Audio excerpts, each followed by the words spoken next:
Ike Live, brought to you exclusively by Abu Garcia. Hey everybody, how you doing today? Hope you're having a wonderful day, evening, night, morning, afternoon, wherever you're at, wherever you're watching or listening. I appreciate you tuning in to a brand new Ike Live, and we have a good one for you today. Joining us, my good buddy Andy Morgan is going to be playing a little catch-up. We haven't seen each other for a while. Can't wait to get Andy on the line here in just a second. Real quick, let's start like we always do. Want to send a big thank you to our military, active and veterans, men and women. Thank you guys for what you do. It's a crazy, crazy world. Policemen, firemen, EMT, thank you guys. Appreciate your service. Also, shout out to Abu Garcia. If you notice right here, if you're watching, you see the old school. And I'm going to put a date on this. When I get Andy on, I'm going to ask him. But I'm going to go early 80s. I'm going to go 83, 84 on this hat. And I'm guessing this was a gift. This is a retro vintage Abu Garcia hat. The ones that were high. I love this old vintage stuff. We'll ask Andy about it. But shout out to Abu Garcia sponsoring the podcast now. That makes some amazing stuff, including that rocket, Revo rocket spinning reel. I've been seeing a lot of that lately with forward-facing sonar and that kind of thing. Go to abugarcia.com to get more information on that reel.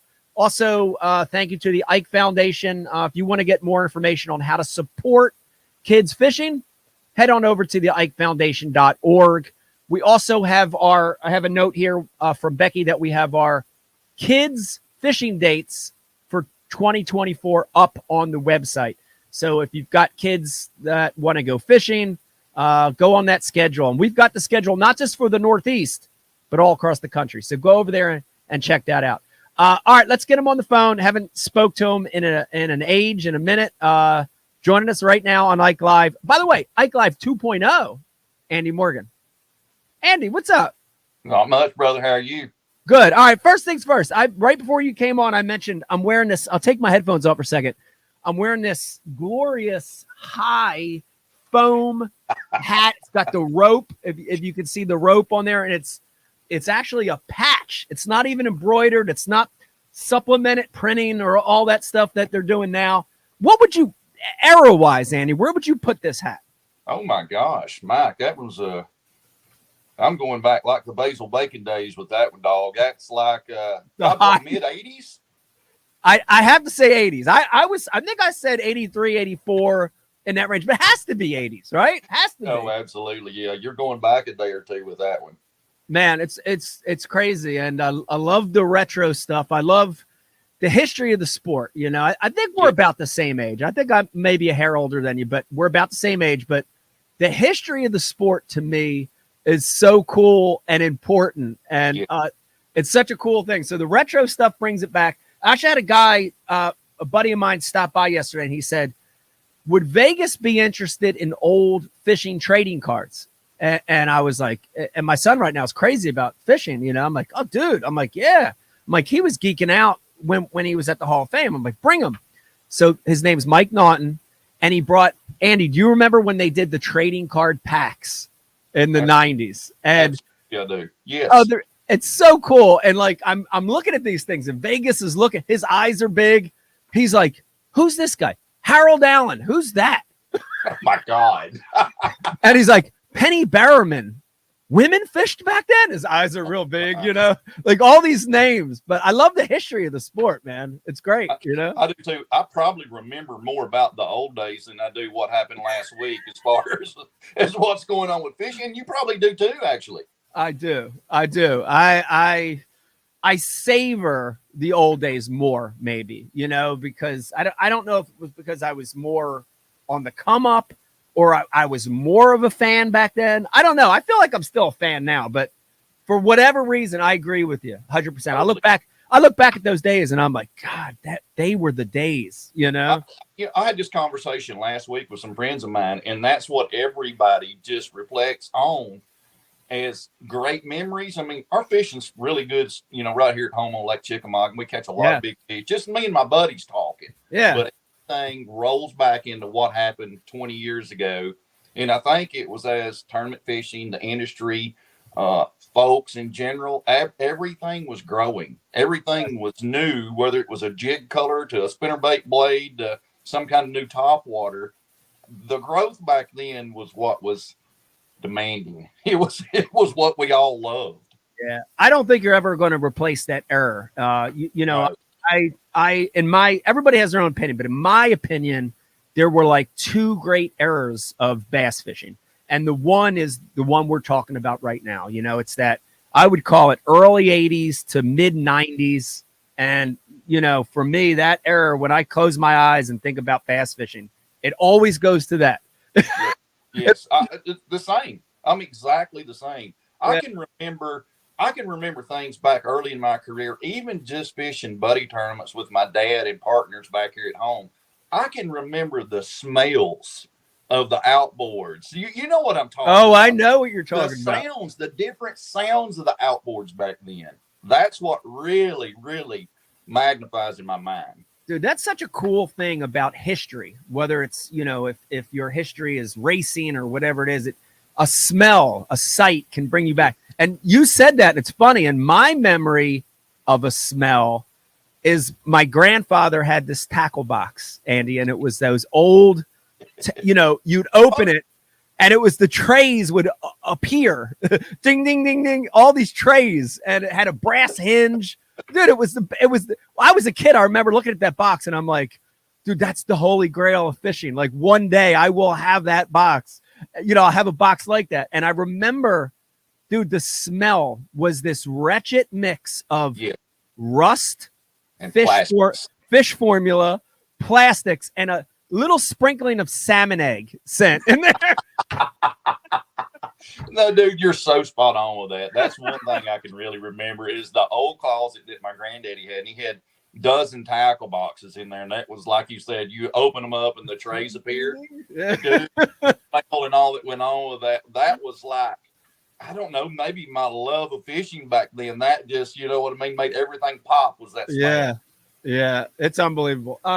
Speaking of maybe a way to bring this conversation full circle, speaking of old school, the old sport, the good old days, I think it was a week ago, big announcement made for the 2024 Hall of Fame inductees. And I'm actually on the board now. And so I found this out about maybe 3 weeks ago, and I got the list, and I didn't know, you know, so I get the list and I get the email and I'm looking and I'm like, Andy Morgan is on that list. And I'm like, yes, dude.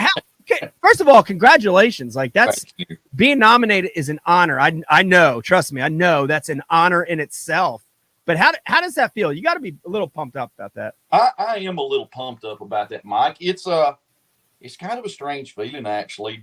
It doesn't seem like I've even fished that long, right? And honestly, and you probably can reflect back on this. I mean, I've had some good years and bad years, but it still doesn't feel like maybe that I'm maybe Hall of Fame material with all the names that are in the Hall of Fame and where bass fishing started. Yeah, and all the guys that have done so many great things in the industry. It's really hard to put myself in that mix, honestly. Yeah. I mean, I know I'm a humble guy. Don't get me wrong, but it still feels a little strange that that I've been around that long in competitive fishing. Yeah. But I mean, it's one hell of an honor. Don't get me wrong, and I'm very proud of that. Yeah. To be part of that group, but it's a little weird. It is weird. It is weird. And you are humble. I'm calling you out on that right now. You're humble. And you know, for people watching and listening that don't know, just Google it, because I don't have the stats in front of me. But dude, you're near like $3 million in winnings. You won AOY at FLW 1 million times, whatever the heck it was. Like, you're being humble on you should be on that list. But I totally understand what you're saying. And my best, you know, because there is a criteria on this. If you're listening and you don't know, you have to be 50. And once you hit 50, if your name is brought up on the ballot by the members in the board, then you're nominated. And dude, you deserve to be on that ballot. I promise you do. But it does make you feel a little older than you actually are in your mind. It did for me too. You know? Totally, dude. I'm a big kid, man. I still do a lot of silly shit. That's just the way I am. That's my personality. But yeah, it's so strange, man. Well, there's so many guys in the Hall of Fame and on the list that have done so many great things. I mean, look at yourself. Look at Kevin. Look at all these guys that have just killed it over the years. And really, I don't feel like I've just killed it. I've caught a few here and there. But looking back, I'm like, God, I could have done so much better. I should have done so much better. Yeah, no, you deserve to be there. And here's the thing. The great thing about this Hall of Fame is, you know, you don't have to be dead and gone to be on the nomination list. So, you know, I was asked the same question by Kumar called me. And, you know, after I was nominated and said, you know, does it make you feel old? And I'm like, yes, it makes me feel old. But I'm like, I feel like I still got a lot to give to the sport. Like, don't put me on the Hall of Fame nomination ballot, then write me off. You know what I mean? Like, well, that's what you kind of feel like, you know? Yeah. Like, damn, Yeah. Does that mean like I'm done? Yeah. No, I mean, hell no, I'm going to the gym here. As soon as me and you hang up, I'm going to the gym. I want to keep living it. You know what I mean? Yeah. I want to keep trying to do good things. I want to keep trying to grow the industry. Yeah. I mean, I think it's a little tangled right now. I think it needs some help from some older guys in the situations we're in right now, in my opinion. I think you're right. I think you're right. We're going to get in that a little bit later in this interview. I think you're right. I think there's some things that are lacking. I think there's some things that could definitely use a push in the right direction. But I did want to add this too. Like the nominees on that list, when I look at the names, they're all very deserving and they're all good dudes. Like when I was on that list, like I could have swore like nobody likes me. Like that was always my perception. Not nobody, because you know what I mean, but that was always my perception because you've got a good guy perception and you're a good guy and that's followed you in your career. But I always thought, man, I'm on this nomination list. They ain't going to vote me in because like half of them love me, half of them hate me. They think I'm the biggest dick in the world. And I get that. I accept it. I'm fine with that, you know? But you're a good guy, so you deserve to be on that list for sure. 100%. As well as you. You've done a lot for the sport, Mike. Any way you want to look at it, and you know that as well as I do. Your personality, things you've done. You kind of brought into a little bit of the bad boy kind of concept of Bachelors. You did. That's a fact. You know the questions and how many times I've been asked, is Mike a good guy? How's Mike? How's Iaconelli? Is he a pretty good dude? I'm like, yeah. Hell yeah, he's a good dude. Yeah. He's got great TV. He's got a strong personality, and he's passionate about catching a bass. Yeah. You can't hold anybody at fault for that. I appreciate that. And I think people that know me know that I'm not a bad guy. I'm not the real bad guy, but I never ran from that. You know, like I can remember, you know, that was like the ESPN era, you know, and the media coverage was new and insane. And, you know, there was all this stuff going on. And I remember like it was yesterday, you know, it was like they were pinning me as that. They were all these different roles, you know, and the good guy, the funny guy, the veteran, the Southern gentleman, the this, the that, the male stripper from California. You know, there were all these different roles being taken. We know who that is. I won't even say his name. And you know, they were putting me in this bin of the bad guy. And I was like, I'll take that. You know what? I'm like, you guys are giving me all this cool exposure. I'll take that. I don't care. You know, give me something to run with is all I need. Throw me the ball. but I'm not a bad guy. But I want to talk about too, the thing about, I think, being nominated that feels good is it's not just like your accolades that you've accomplished in the fishing world, but I think it's people taking notice of you being like just a good person and a good human. You know, one of the things I wanted to bring up is, dude, I follow your social media. I love your social media commentary, pictures, content, all that. But dude, you're a family guy. Like you're the quintessential family guy. I see a lot with the posts that you make about your daughter, especially hunting. And I'm like, I do that with my kids, my daughters with fishing, my son with fishing. But now that Vegas is, dude, he's a crazy man about it. And dude, that I think enough people, you know, when you're a tournament guy, they want to assume that all you do in your life is tournament fish. Right. But dude, you're a family, you're a dad, you're a husband, you're a family guy. I mean, that to me sometimes is more important than the fishing accolades. Absolutely. I totally agree. I mean, and it's all of, my social stuff, it's all real. I mean, there's nothing there manufactured any at all. That's the life we live. We live a life in the outdoors, and that I always have, thank goodness. I've been very blessed to have done that. And it's just true. That's just how we live. My daughter loves to hunt and fish, mostly hunt. And my wife's the same way. And we're, whatever we're doing, we're pretty serious about it. And we're after something. I mean, we're after it. And we go hard. And my whole family, nephews, my dad, my mom, everybody in my family is, really tied to the outdoors. And that's honestly, it's all I've ever known. And so that it makes it kind of easy to be very honest about, our perception on social media for sure. That's all I know. Yeah, it's it seems so, like, when you're passionate about it, it seems so easy. You're passionate about the outdoors. I love fishing. I love the outdoors.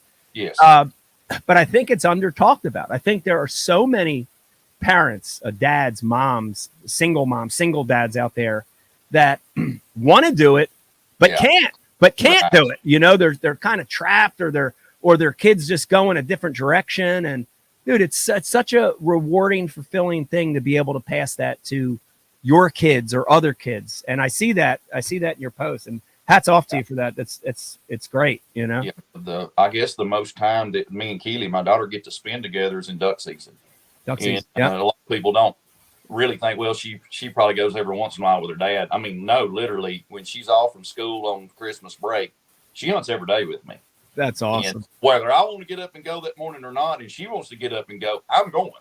That's awesome. 100%. And that's been a big bond, for dad and his daughter, because I mean, male, female, everybody does things different, and don't have, you don't have the same passions and same loves, but that one we do, from a daughter to a dad. So yeah, it's so good, cool. man.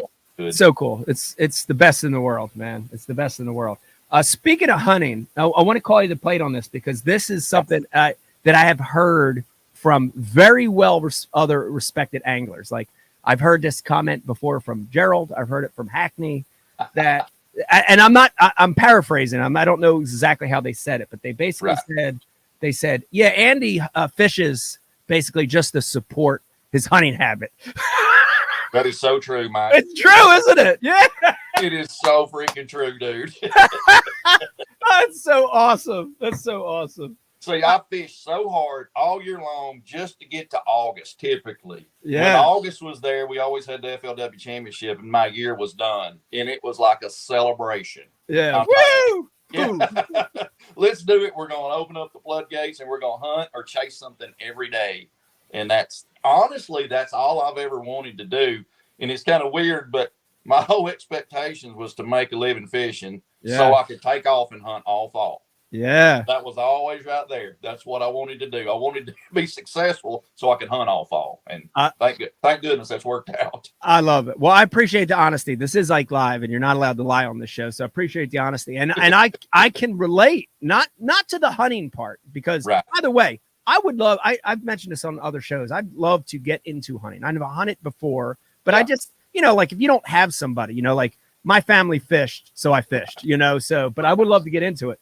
But as you were talking, I'm like, man, I kind of do the same thing. I fish professional tournaments to support my fishing habit when I don't have to fish tournaments. Like, you were talking, I'm like, yeah, you're right. I'm like, wait for September to come so I can go saltwater fish, so I can go salmon fish, so I can go chase all these other species that are new. And that's my love, so. That's your passion. That's my passion. Yeah, passion. That's right. Totally right.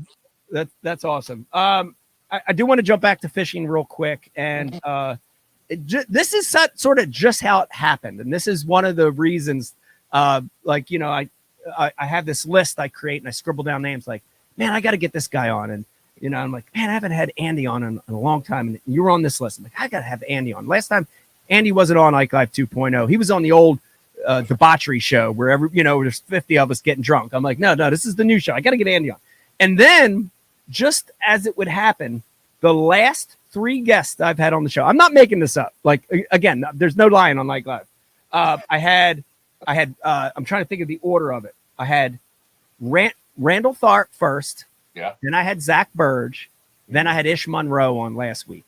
And in each show, Great like guy. your name came up. And I'm like, it was like just strange, but your name come up twice in regards to one thing and once in regards to another. And I got to bring these up because it's like real life stuff happening. But on the Tharp and Ish show, both of them basically said, and again, I'm paraphrasing here, but the fact of, their strengths came up, which is, but them guys are power fishermen to the core. Yeah. And those guys love to flip. They love to frog. They're shallow water, short line. They love it. And both of them, your name came up in both those conversations and said, oh yeah, Andy's the best that ever was, best that ever was. And, one of them said, yeah, he's there with, Biffle and Brower and, he's right there.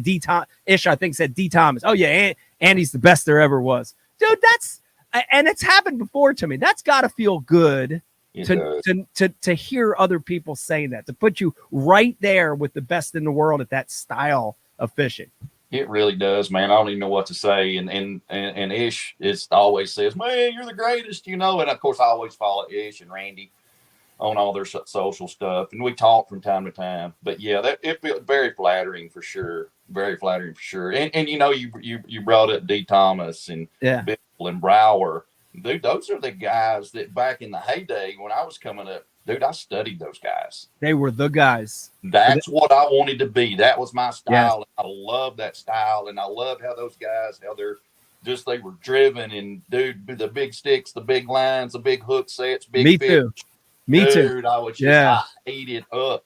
I breathed it. I lived it. That's what I wanted to do. That's what I wanted to be. Yeah, it's awesome. And I've seen you in action before. And the thing that I see that you do that I wish I could do it. And I think a lot of people watch you in that style, and you're so, I'm trying to think of the right word for it. You're so like fluid or rhythmic, maybe is the right word. And other guys, not knocking their talent, not knocking their talent at all, but they're very awkward. I've said this before, and it's okay. I'll actually name a name here, give you one good example. And he's won classics, he's won tournaments. Boyd Duckett is the most awkward, least mechanical caster I've ever seen in my life. Like he looks silly casting. And again, I'm not taking anything away from him. He's a very great angler. But dude, it's just like this fluidity. How did that happen, and how could guys capture that in their fishing? I guess just many hours of doing it. And I was a pretty decent athlete when I was a kid. I was always pretty smooth at anything. Swinging a golf club, a baseball bat. And one thing you learn about shallow water fishing, especially whether it's short casting, you're flipping, pitching, or just casting a spinner bait or a vibrating jig, whatever you are, smooth is fast. Just anyway, if you can smooth it out and make good, solid, just smooth cast, don't get in a hurry, you can still cover water at a super high rate of speed very effectively. Yeah. So smooth is fast. Everything in my career, once I decided that I'm a shallow water guy, I'm going to focus on that. I'm not going to relent until I have no other option. Then we'll do something else. Yeah. I figured out it's a game of time. It's a game of numbers. And you can cover water effectively. You can cover good water. At the end of the day, if you're a better caster, if you're smoother and can cover a little more ground, you're going to catch 2 or 3 extra fish that the guys that aren't so smooth are going to miss. And that's my whole career has kind of been based around it, just those numbers of go. Yeah. It's time, lines in at 7 o'clock, or we're blasting off at 7 o'clock, go. That's always been my deal. Dude, it's awesome because I've never actually, and I know I've asked you this question before on the show, but I've never heard you say it like that. And it's actually genius. Like the smooth is fast analogy it's genius because it's true. Yes, it's so simple. Yeah. There's a lot of power in simplicity. And Russ Lane put it best. We were talking a couple years back. He goes, dude, that's your whole strength, is your simplicity. I don't typically have a lot of tackle out. I don't typically have 24 rods. Right. I know you do. You do a lot of different I'm things. the opposite. Yeah, I'm the opposite. And you make that work, but you have a system. And it's like Brian Thrift. Brian is one of the best I've ever seen at 24 rods. And he is the best. He is the best. very best. I would put Swindle in that top 5, but he's the best. Yes. He's the best. Yeah. Junk fishing 101. That's what I used to say about Gerald. The best junk fisherman in the world. Yeah. He's still right at the top, but I'm telling you, that thrift's really good too. Really, really, really good. So the other one, so I had Zach on, I guess, a couple weeks ago. And Zach's I love Zach because he's an amazing angler, but he's just very, very monotone. Like every time I talk to him, it's like you get this one thing out of Zach. And so I always try to get him a little riled up somehow, through a question or something, I did this top 5. Like I just threw some really strange, hard questions at him to try to get him out of that, that regular line. And I did. It was successful, but it was the last question that got him. So the question was basically something like, this year's a presidential election coming up. I'm not going to ask you about Trump or Biden, but if you had to vote, and here's your 2 choices, I said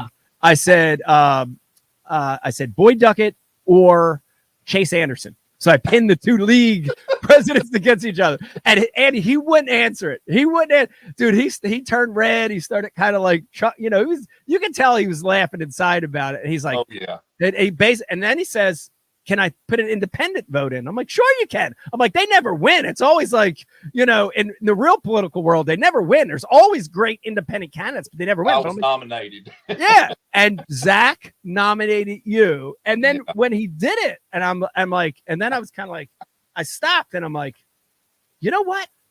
Like, he's right. I'm like, Andy would be especially, in that realm when I threw Boyd and Chase up there, I'm like, you're right. And the reason is, and I'm trying to think of the right way to say this, is that you are, if not the number 1 on my list, you're right there, the most straightforward, matter of fact, no bullshit, like it is what it is. It's this or it's that. And I love that. Andy, I love that. It comes for people that don't know you personally, it comes through so loud and clear on your social. I love it. I love it. I love it. I think, and it's so refreshing to hear people like that. And I honestly, I've said this before. I think people from Jersey and the Northeast are a lot like that, except like you do it in such a way where people are like, man, I like Andy. And people in the Northeast, New Jersey, New York City, they do it in such a way where they're like, I hate that guy. He's such a dick. Because we're being, you know what I mean? Like we're being matter of fact too, but just like in a more mean way. But I love that. I love that. It's also, again, it's simplicity too. And it's like people from Jersey, the Northeast, it's either right or wrong. Right. It's 2 choices, either right or it's wrong. Right. And they're gonna express that a little different maybe than I do. Right. But it's life choices. Yeah. They're right or wrong. And that's pretty simple. Pretty simple. Yeah. I've not gotten them all right. I'm not saying that. Yeah. You got to live by the decision. By the soul. Yeah. I think it's a great way to live. And definitely this isn't the place to bring up names or companies, but fishing, like the real world and like other industries, dude, they're not all good people in this sport. There's not all good people. And I cannot tell you in the 30 years how many people I've dealt with in the fish industry that are opposite of that are, tell you one thing to your face and then do another thing. And that I don't like that at all. So I love that attitude. I wish there were more people like that. I think it'd be a little more of a simple place to live in the world if everybody was matter of fact and either right or wrong. That's for sure. Yeah. You can get led down the wrong trail. That's for damn certain. Yeah. Yeah. Along those lines, I want to really just kind of pick up 2 that I want to chat with you about. And this one is one that it's crazy because how something comes into the world and then it's just all around you. Like you can't get away from it. Yes. And you know what I'm going to say. And I almost hate even talking about it anymore because Andy, I don't think I've done I'm not kidding you. I don't think I've done a podcast in the last 12 months. We can go back and research this. where the words or the acronyms FFS haven't come up at least once during the podcast. So I hate to even talk about it, but I feel obligated because I love your take on it, right? I love your take on forward-facing sonar because, the world is almost like divided right now. People are almost going crazy. Like it's this weird craziness that's happening in the world. And I love your take on it. And I've heard you say, I'm doing it the old school. I've heard you use the word old school. I heard you use the term my way, my style. And it's, that to me is a great take on FFS, on forward facing sonar, It is, but this is a sticky subject. It's a sticky subject in a very small industry. Yeah. And that's my biggest concern. And it is the biggest growth in the industry right now. So you got to really watch what you say. I mean, it's sharp on both sides, especially from mine or your perspective. Right. I'm not going to get out here and bash something in the industry that's really growing and doing well. Yep. Hell, this is where we make a living at. So it's got to do good or we don't do good. Right. But it's got some points to it that I think we're going to have at tournament trails right now. It's really hurting from what I see. And I said this on social here a week or so ago. I only really get feedback from people that follow me. So my point of view may be skewed a little more than say some others, but right. It's not helping from what I see viewership wise. If you're selling viewership, I don't see it helping any tournament league, and I don't care what tournament league that is. Right. There's something going on here that we have to figure out, and I don't know how to do that to get more viewership. I don't know what the answers are per se. I don't know if you have like archery, for example, you don't shoot a longbow in the same class that you do a compound. Right. I don't know if there's classifications that we have to go in like archery did. Right. I mean, you don't want to go in as the world's best longbow shooter and shoot against Levi Morgan with the best compound shooter in the world. There's different equipment. It's apples to oranges. The two totally different things. Totally different things. So I don't know really where this is headed. Yeah. It's just, I know there's a lot. It's very disruptive right now. Yeah. Like you said, you can't have a conversation with a fisherman, especially a tournament fisherman, that it doesn't come up. People very hard. Over at a red light and give you a thumbs up on the old school, baby. Yeah, way to roll. I hate all this new shit that's going on. I'm like, well, I don't know what to tell you about that. Yeah. I'm the old school guy and I appreciate you following, but I can't throw rocks at the new technology. I mean, it's great technology. And as you well know, it's very effective. Yeah. It's very, very effective. Yeah. Another thing you don't want to really get into too much. Do you really want anything being regulated at a state or federal level? Do you want agencies to put laws on this without any kind of interaction from the angler? Hell no. Right. You gotta be really careful with what's going on right here. Yeah. Yeah. I think there's a lot of gray areas when it comes to forward-facing sonar, and I think there are others that aren't so gray. And the two that you mentioned, I don't think are gray at all. I keep in really, really close contact with all my club guys, grassroots guys that I grew up fishing with here. Yes. And unanimously, they all hate to watch fishing right now. Unanimously. I think what you said about, it being a less exciting sport right now because of that is true. And that you can't run. There's no gray there. You can't run away from that. And no. Yeah. And the same's to be said for, we don't want to give up, any rights as anglers or outdoorsmen to the state or federal agency either. So I agree with you 100%. And that's not gray. That's black and white. But there is a lot of gray too, and it'll be interesting, I think, to see how it shakes out over the next year or two. It'll be interesting. It really is. And I don't know.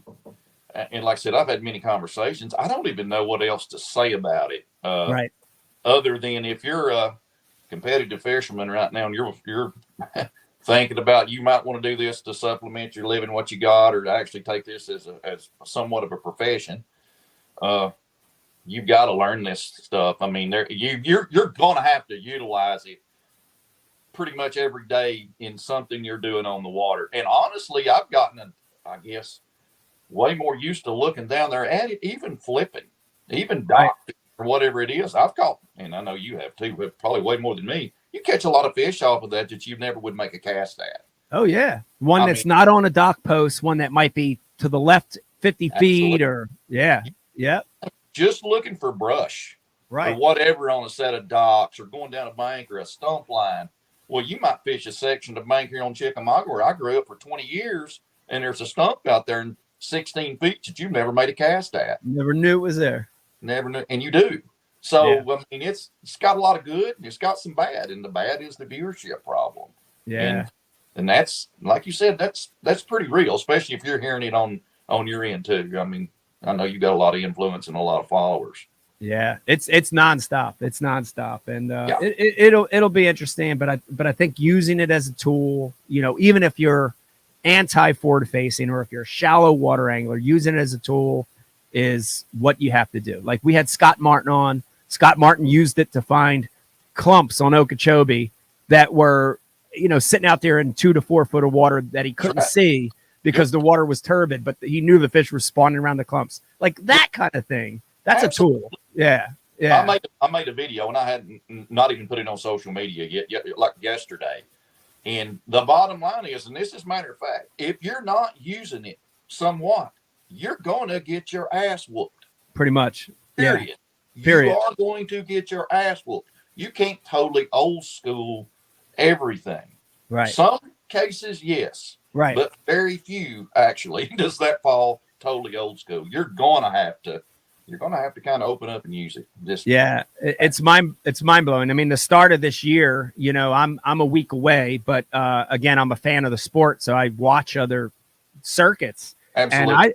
And Andy, I think every major event this year, let's call it 8 or 9 of the top 10 guys on the last day are all forward facing sonar, and not always guys that you would expect. Not always the 20-year-old kid that's just out of college who is amazing at it, but like older guys, veterans, guys just using it to win, and it's mind blowing. Like I think you're right. You're going to have to as long as it exists in this sport, you're going to have to wrap your hands around that technology. You better believe it.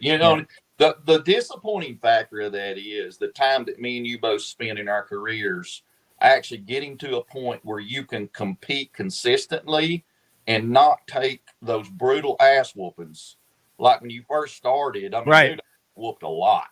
Oh, yeah. A lot. But I had some strong finishes, and it would kind of even out to where I could stick around, still make some money, still stay in the sport. Yeah. And that process was a pretty good one. I mean, it's 7, 8, 10 years before you figure out knowing when to hold them, when to fold them type things. Yeah. When you had to pick up a spinning rod and a shaky head and go catch you 10 pounds. Yep. That takes a little bit of a learning curve. Now, the learning curve anymore with the technologies, and I'm just talking YouTube. I'm talking Google. Well, the learning curve kind of went flat. It wasn't curved anymore. It got flatter and flatter and flatter as people could learn quicker. Right. I mean, back in the old days, everybody was always talking. Now, everybody's, from what I see, pretty open about information about, hey, you doing good today? Man, I caught 3 on a jig, and I caught 2 on a spinner bait. I caught 4 scoping. No, there was a little minute I caught them scoping on, and a jerk bait I caught 2. They'll tell you the truth. Yeah. You roll it back 15, 20 years. Did anybody tell you the truth on the water? Mum's the word on everybody. Hiding lures, like literally, like deceiving to the point where they'd have rods on the deck that they just pulled out to pull into the boat ramp. You better believe it. You had the decoys. You always had the decoy rods. You pull out a DD22 and lay it on the deck after you caught them out of 6 inches of water in August. Oh, yeah. Everybody did that. But back in those days, if you asked somebody and they lied to you, you were the one in the wrong for asking. Yeah. You made the man lie to you. Yeah. You gave him no option. People didn't understand. Well, who lied to me? Did you ask him what he caught him on? Yes. That's your fault. That's your fault. Answer this conversation. You had to. Yeah. You had to. No choice. I'd agree with all that. And here's the other thing. And this is just because it just happened like the last 2 days. So I went to a lake that, Andy, literally, this is a lake called Alloway Lake over here in New Jersey. And it's a lake when I was a kid. I say a kid when I was 17, 18, 19 years old. I used to dump a John boat in this lake. And in the dead of winter, all these fish would go to the dam area in this lake, and because it had the deepest water. And Mm-hmm. I would go there. My buddy Brian the carpenter, we would go there with shad wraps, jerk baits, and we would fish around. We would get so cold we would troll sometimes, and there was this beauty of fishing where you were figuring the fish out by the cast, by feel and instinct, and there was this beauty of the wait, like the anticipation of not knowing when that bite was coming. And flash forward to now, Yes. I'm about to leave. I'm taking my son to this lake to help me learn forward-facing sonar. That's how bad it is. And he's 13. And now we're on the same lake 30 plus years later, and we're not making a cast until we see them. And you know, that's the other part of it for me. And this is just my opinion. I'm not saying forward-facing sonar is bad, but I'm so glad that my come up was during a time when there was that unknown factor of fishing. And it really, I'm not saying it's any less exciting. You're getting to read the fish, you're getting to still have the fight. But dude, it's not the same for me. It doesn't feel the same, you know? Yeah, the answer to those questions, you know, to what these fish actually did, where they actually live. It's like the game cameras nowadays that you put out for deer too. It's a lot of the same when you've got cell cams, and you can, you know, if you've got 50 cell cameras, you can put that in a block of woods and pretty much know everything that lives in that block of woods. It eliminated the unknown. Yeah. To me, and it's what you're speaking of here, the unknown was what was so exciting. Yeah. So to me, now again, we're talking old school right here, that when you take that unknown away, it crushed it a little for me. Yeah. And it's a little bit kind of like hunting at night for me. You know what I mean? You could go out where it was legal. You could go out in the spotlight. You could see every deer that was coming to the bean field. Right. You just couldn't have a weapon in the car. You couldn't obviously shoot, but you could figure that out. And scoping is really kind of the same.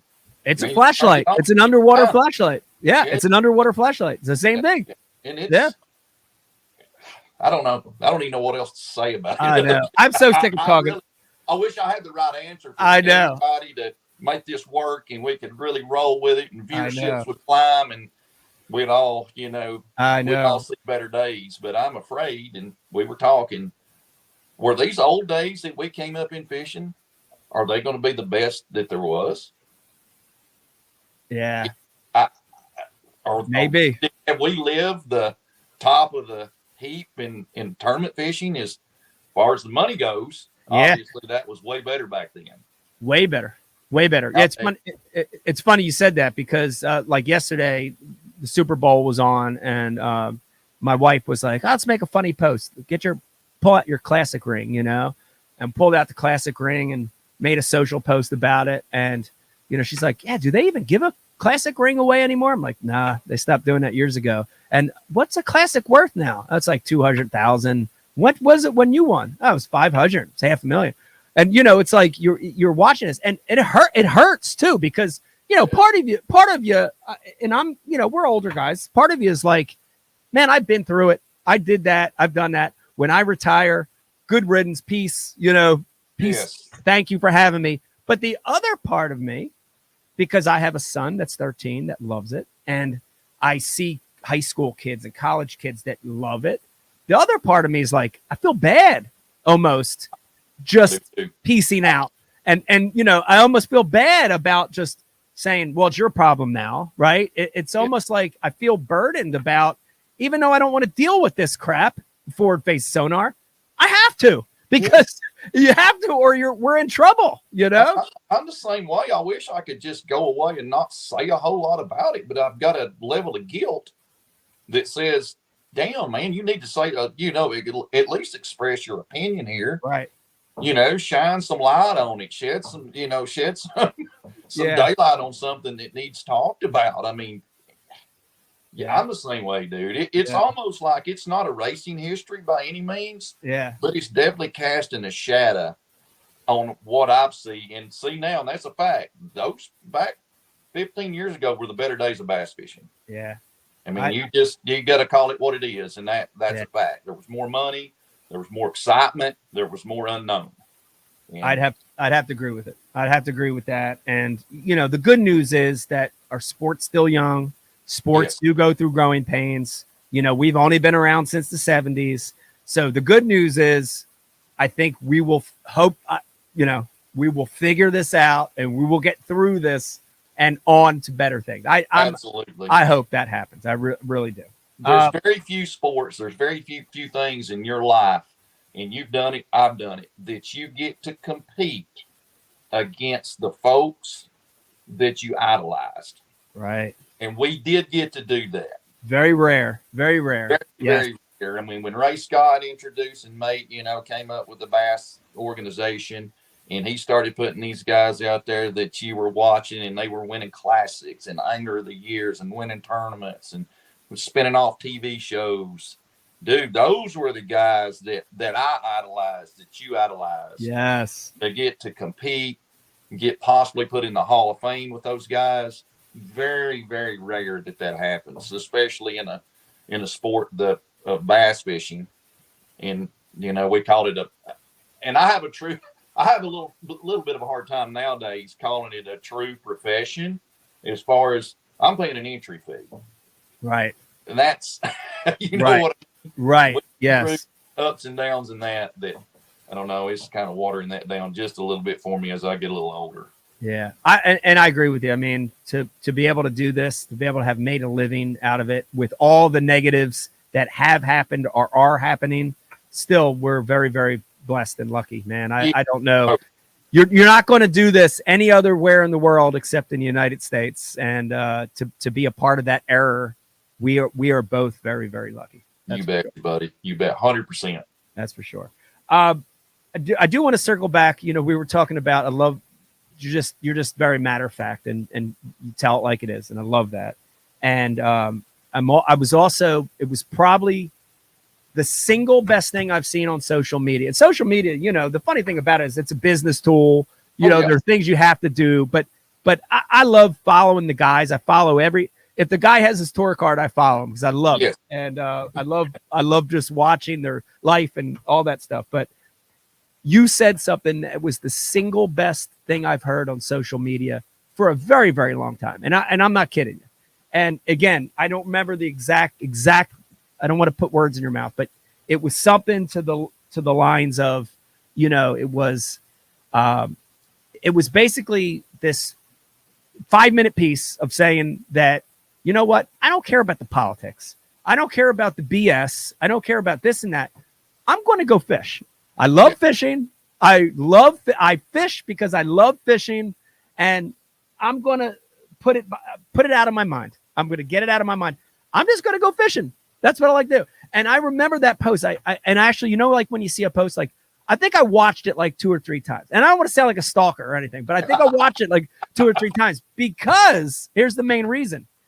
I've had such a hard time in my career and in my life ignoring that stuff. Like I've personally battled blocking it out. And I remember, Andy, being depressed, sad, sad, like mad, like all the emotions on something that's out of my control. I can't even control it, but I'm in it. I'm in it. So it was affecting me, and it affected my fishing, it affected my life. I'd come home from a tournament. Man, I'm gone for 3 weeks, and I come home to my kids, and I'm sad. Are you kidding me? That's ridiculous. We just said we get to fish for a living. You should be the happiest guy in the world. And I've been guilty of letting that stuff affect me personally. And when I heard that from you, I'm like, oh my gosh, that's it right there. Like that's the way you got to look at it. Talk about that. Cause that is, to me, it's so refreshing to hear someone's opinion when there's so much talk, Andy, of Bass versus MLF versus NPFL versus, I'm so sick of that shit. And it's so refreshing to hear it from you. Just a different viewpoint on it, Yeah, I mean, I made that video pretty much just out of guilt. Again, is what we're talking about, because it pisses me off so bad to hear all that negativity. Yeah, drowned out the passion of something that we all love to do. Yes, I love to tournament fish. I love all the guys that I compete against. There's nobody out there that I just can't stand and hate. I mean, some guys I like better than others, but hell, what's life? But man, just God, it just gets so old. So, and you're talking about leaving tournaments and be so pissed off. Yep. I've left so many tournaments so freaking mad, dude, that I get home and I'm a real jackass, to where you're not the guy that you should be. You're not yourself. You're not even yourself. You've got all this information, your process and everything that's going on in the industry. Yeah. Then to a point, as I matured and got just a little older and started to figure things out just a little bit, which I've never figured things out totally. Nobody will. You finally just get to where, pick your battles, fight the battle you're going to fight, and let everything and everybody else take care of their own shit. Yeah. Yeah. Don't get in it. Stay away from it. Yeah. I was so pissed off when I left Toledo Bend the other day. It was halfway through. Actually, it was at the end of the first day, and I'd caught enough just to stay in the mix. But my whole outlook, and I knew at this point I'm enjoying this probably more than I ever have, is if I don't catch them pretty good on day 2, damn, I won't get to fish another day. Right. It ain't that I was beat and I'm going to lose quite a bit of money from entry fees and your travel expense, which you do nowadays. It's a good investment to risk, which I ain't saying that's great business, but just the not being able to fish the next day is, I'm like, holy shit, this is kind of the holy grail in my mind. Yeah, it's heartbreaking. Because I have totally, more or less, got out of the politics. They're going to do what they want to do. They're going to make the decisions to hopefully increase the leagues, to make more money in whatever tournament trail you're fishing. They have to exist in order for us to have a platform and a place to compete. Yeah. I want everybody to do well, everybody to prosper. Don't know that that's going to happen, but you got to get out of a lot of the politics and just enjoy your career. And that's one of the toughest things in bass fishing. I bet it's the same way in golf too.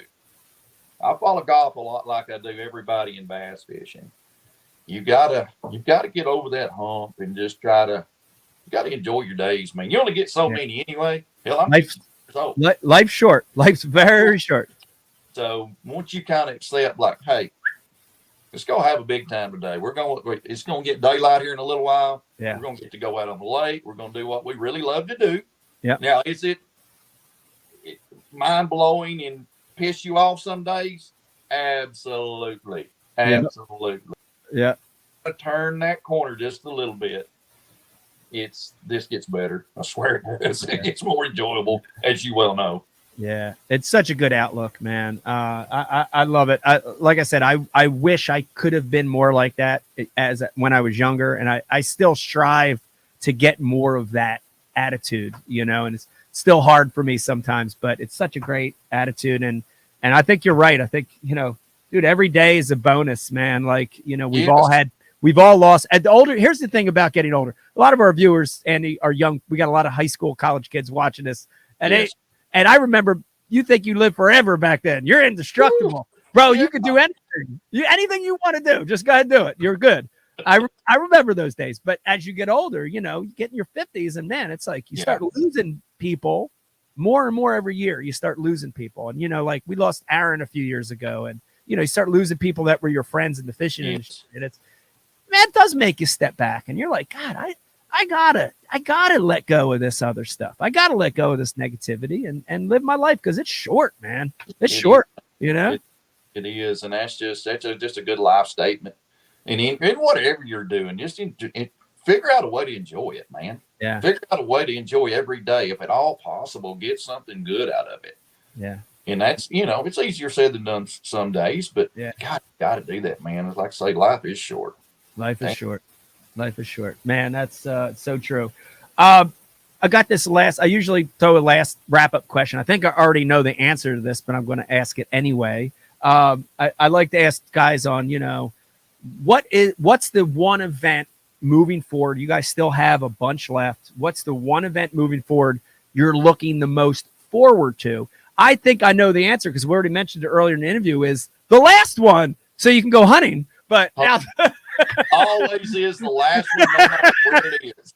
All right, but if we can't count the last one, is there an event coming up for you that, you look at it, you're like, oh yeah, this one, I can't wait. This one will be less, in quotes, in big quotes, less forward-facing sonar or something like that. Is there one that you see there that you're like, yeah, I can't wait for that event? You'll probably enjoy this, and this is how relaxed that I've been the last couple of years. I don't even remember the whole schedule. That's as honest as I can totally be. Yes, that's so awesome. But I do think this next one coming up, which is Santee. I thought it might have less FFS capability than any. Now, I could be totally wrong. They could brush pile them down on the Clearwater end. I don't know. Right. But I thought that one probably stuck out a little more than the rest. Yeah. So I wouldn't care if it was a 5-fish limit, really. I would be okay kind of competing against those guys a little more. But all you can catch, that's a pretty tough one, how you structure my days. That's pretty tough.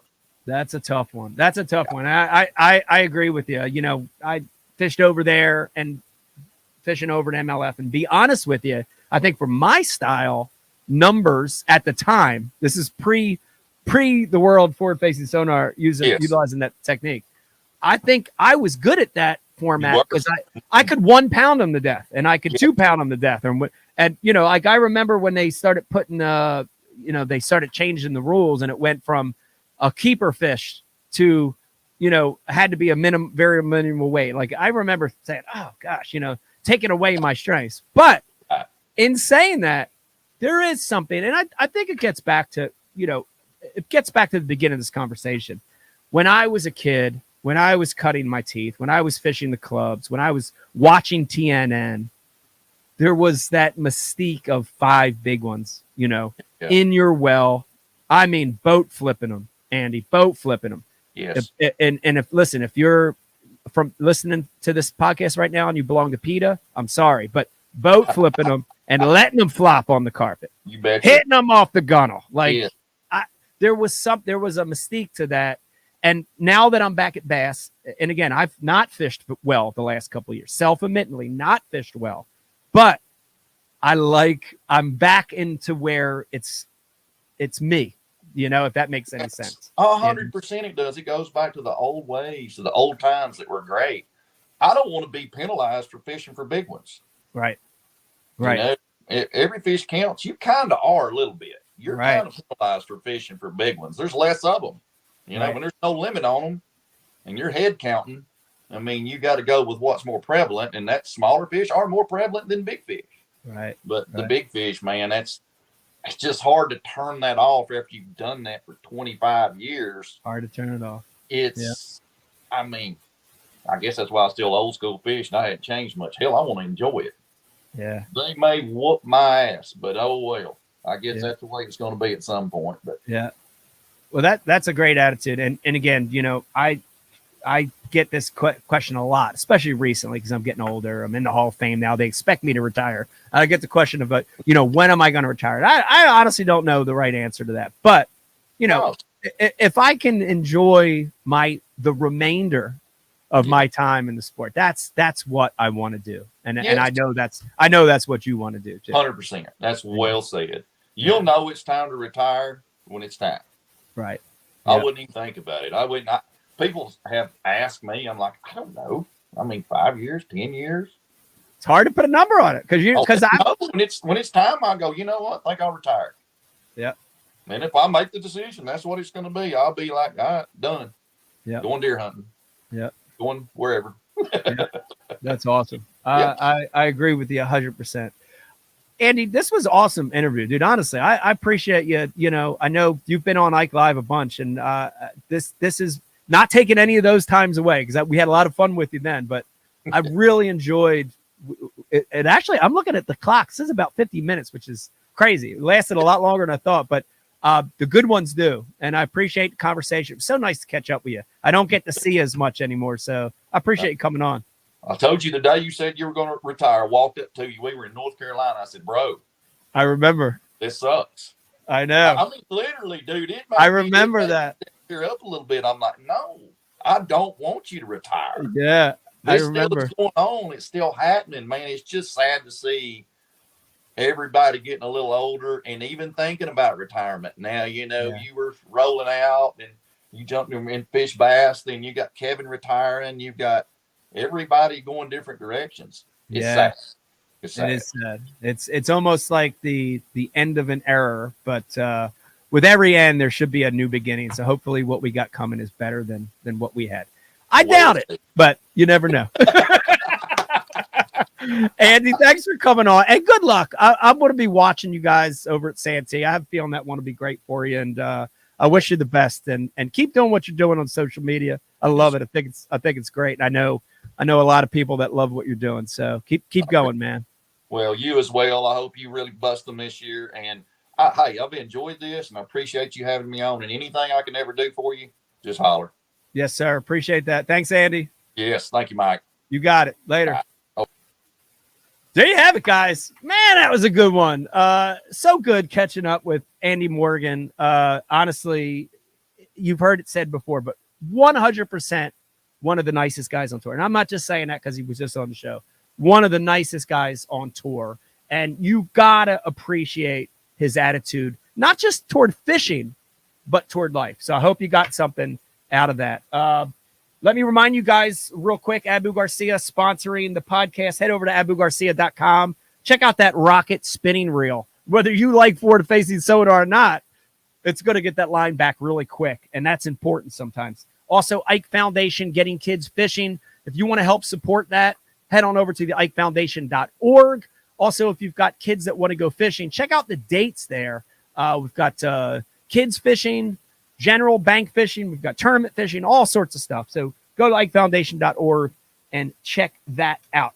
Last but not least, keep the questions and comments coming, man. A lot of great feedback on this new format, Ike Live 2.0. We are still doing the old formats. We're going to be doing those shows about once a month, but we're going to end up doing a lot of these shows. So I hope you're enjoying them. Keep the feedback coming.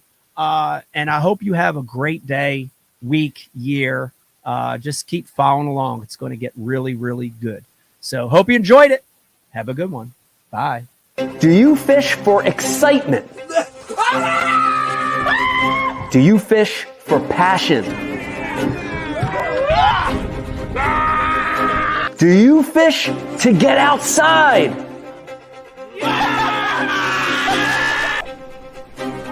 Or do you fish to win? Abu Garcia for life.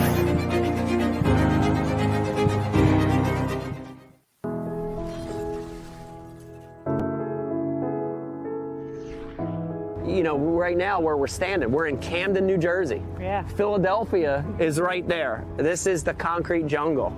And, you know, a lot of those kids, as they grow up, they don't fish. It's interesting because they're surrounded by water. You know, the Delaware River, the Schuylkill, ponds, city park lakes. But they don't have the influence to cast, to fish, to have a rod and reel. And that became our focus, you know, is to target kids in what we call non-traditional areas, you know, urban areas, city centers, where the population's high, and let these kids have an experience. You know, it's amazing. I mean, some of the experiences we've had, whether it's Central Park in New York City, here in Camden, other parts of the country, even just casting. Yeah. It's unbelievable to see it, isn't it? Yes. It's unbelievable. Yes. And you know, you see these kids have this experience they've never had, and they light up, you know? The big thing, I think, for the Ike Foundation is we're not saying we want all these kids to become professional anglers. Yeah. Be great if some of them did, but we want them to have that fishing experience because it ties them to so many other positive things. The outdoors, nature, conservation. Ecology, you know, all these amazing things in life that maybe they wouldn't have been exposed to any other way.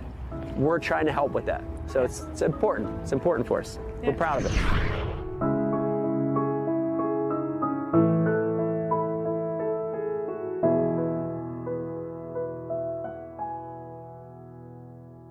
I subscribe to Bass U TV, and so should you. Great place to learn about anything you want to know about bass fishing. You get it at Bass U. We got the best of the best. I'm not just an instructor, I'm a subscriber. I'm John Cruz, and I am a subscriber. You can always learn, and watching Bass U is definitely helps with that. It's something that I like to do, and it's definitely something that you need to do. If I'm still learning, you should be too. Subscribe to Bass U because you'll learn how to catch a lot more fish. Ike Live, brought to you exclusively by Abu Garcia.